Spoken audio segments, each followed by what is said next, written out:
How do you add a virtual background to a webinar? Well, today I'll show you how to add a virtual background in Univid's top-rated webinar software, and we'll start by going into the webinar studio. Here we can choose the quality of our webcam, and we can choose the cam and microphone, and then enter the studio. Here we can see that we don't have a virtual background or blur added yet. However, we can go into the camera settings here and simply select blur. So now we've added a blur effect to our webcam, and looks pretty good, I think. And if we now also want to add a custom virtual background, we can now simply go into the settings once again, and then either select one of the custom or like built-in ones, or even upload our own.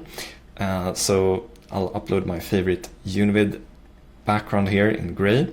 And yeah, this is what it can look like with a custom virtual background, and we're now ready to go live for our audience. We can also share our screen here, so let's say we want to share a PDF or something. We can then also change the layouting a bit and yeah, still keep our virtual background.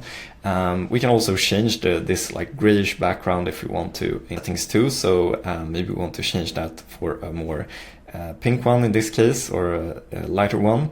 So this is what it looks like, and each individual guest speaker can have their backgrounds, and you can also share backgrounds amongst each other in the webinar.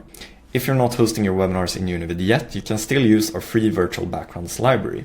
So whether you're hosting your webinars in Zoom, Teams, GoToWebinar, or some other solution today, you can still download the free virtual backgrounds that we provide here and use them in your webinar to look great. And if you're ready to switch to Univid's webinar software to create engaging webinars in 60 seconds with some awesome virtual backgrounds yourself on the website univid.io, and here you can simply input your URL and get a webinar created for you. Hopefully this was helpful, and I'll see you in the next one.